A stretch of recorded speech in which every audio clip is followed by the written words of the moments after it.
In this video, I want to tell you about something that happened in my past while working at Koeberg Nuclear Power Station.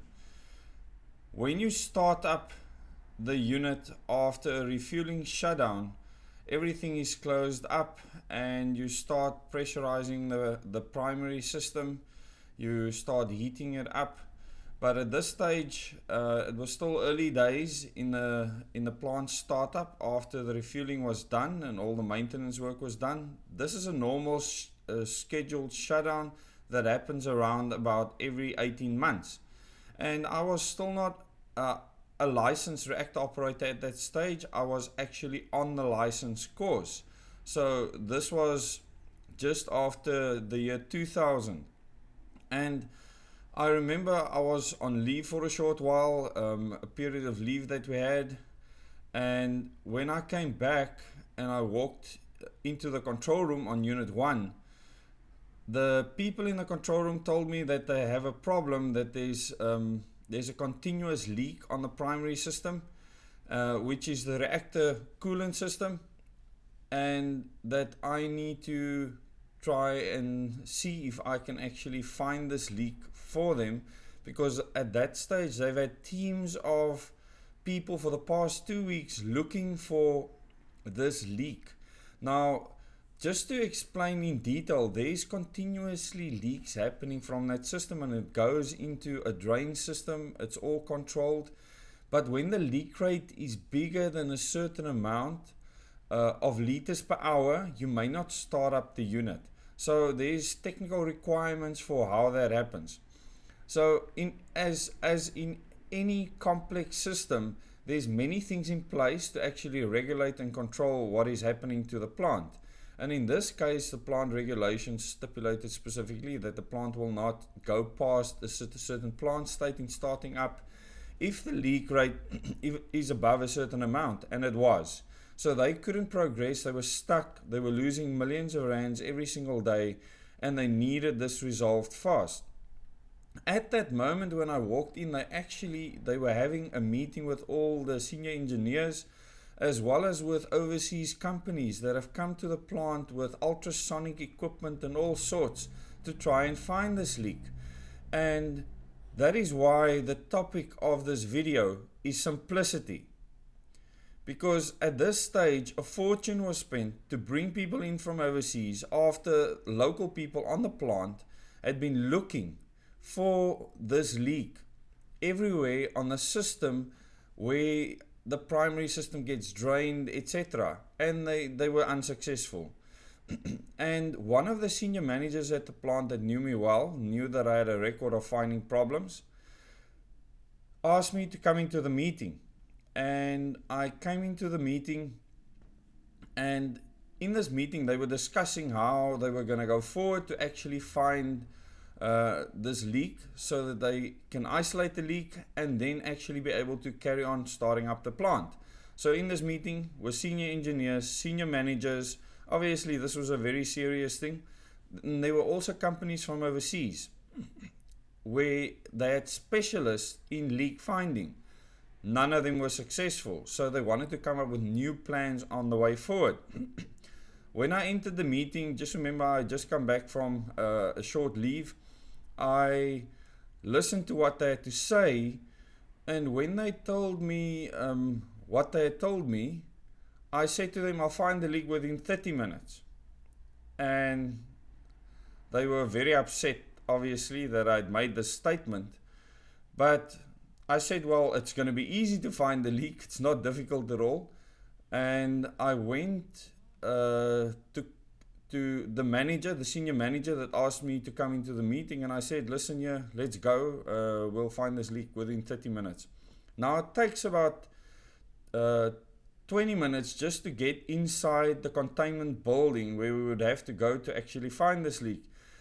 Because we had to go down to the nuclear auxiliary building to get dressed into our coveralls to enter the controlled zone where there's a possibility of contamination, and then get dressed again into our other clothing for accessing the containment building, which is coded differently, and we had to wear certain clothing to actually be able to enter there. So the senior manager said, yes, let's go. And I think the meeting continued. I don't know what they did, but we left there. He believed in me. And within 30 minutes, we had found the leak. And I'll explain to you how I did this. I went to the senior reactor operator just as I left. And he was at Koeberg for many, many years. He worked on the coal-fired power stations before he came down to Koeberg. A very good man that also solves problems. And he said to me, Desmond, this one's a difficult one. He showed me the drawings that all the operators had gone and marked off every single valve that they had checked. So I knew they had checked all the valves. So the first thing I thought in my head is it's not coming from a valve. So we headed down to the nuclear auxiliary building, got dressed, went inside the nuclear auxiliary building and got dressed for containment, went to the airlock and entered the containment building through the airlock. This all takes time because at that stage, because there's fuel in the core, the airlock goes through an open and close cycle because there's an inner and outer door. We went into, I said to the manager, we need to go to the tank that receives the water because they could see this tank level increasing all the time. So we knew where the water went. And we were wearing cotton gloves at that stage. I went to the tank and I asked him to heat up the primary system to just above body temperature. And it was sitting at about 39 degrees at that stage. So when I got to the tank, I listened and I could hear water running into the tank. I went to some of the pipes that I had assumed the water would come from. And I knew that I would be able to feel it just with my hand. And I proceeded to touch the pipes to feel which ones were actually warm. And there were two pipes that had hot water coming through them. And I proceeded to follow the pipe back from there with my hand. So with my hand, I, within 2 to 3 minutes, had found the leaks. And what had happened is that valves that have stem leak-offs had their valve washers put in the wrong way around. And because these valve washers were put in the wrong way around during maintenance with the fuel out of the reactor core at that stage and in the fuel building, they started leaking. So the valves, stem leak-offs that don't have isolation valves on them were just leaking water straight into this reception tank. And this is an enclosed system because the water can be hydrogenated, especially when the plant is running. So this was obviously a huge problem, but we went back up to the control room, went to the meeting and said we'd found the leak. Like we said, it was under 30 minutes. And it was the simplest way of finding the leak. There were no one hunting around on every pipe with ultrasonic equipment and all sorts of other nonsense. I understood the systems backwards because I had walked on every single pipe and valve and I knew them off by heart. That's what made the difference here. And this is why I could come in and find a simple solution that anyone else could have done. Anyone could have done what I did. It wasn't a complicated thing, but nobody else thought of that simple solution. Nobody. And this is the problem in our country. People don't want simple. They want complicated. They like drama. They like complex mess. It's like they've been so traumatized in the school system and in their cultures that they cannot accept that things can just be fine, that things can just be good. And if you can take one lesson away from this, and this has happened to me many times where I have solved problems at Koeberg Nuclear Power Station, it was always because of simplicity. It became simple because I got to know the complexity of the plant 100%. I studied it in detail.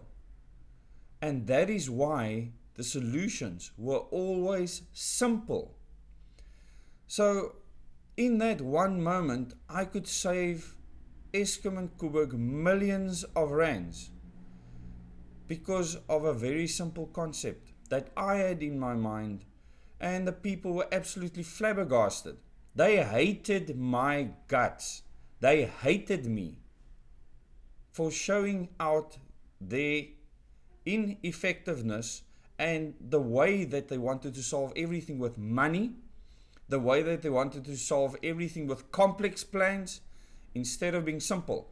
I will still give you many stories like this that will blow your mind, that will show you how people often want complex instead of simple, and how this has brought our country to where it is now. Our government is currently the most complex mess that I can imagine, and they're making it bigger and bigger. They love the drama. They love the mess because these people are messed up, seriously messed up. And they need to come right fast. We need to get rid of them. We need to put people in government that can see things in simple ways, very simple ways. That's why I want you all to support #direct elections. Let's remove this government. Let's put a new system in place. And I will do many videos telling you exactly how we're going to go about doing that.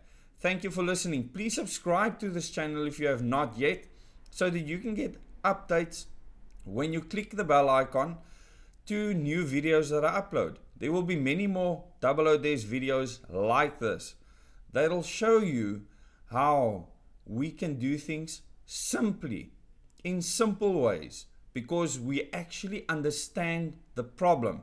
I understand the problem, and when I meet with you, I will make it plain and simple for you to understand how simple this problem is and how complex we're trying to make it. Anyone that thinks that this is a complex problem, you're not part of the solution. You are the problem. Thank you for watching. Once again, if you haven't subscribed yet, please subscribe, click the bell icon, and please share this video. Thank you very much.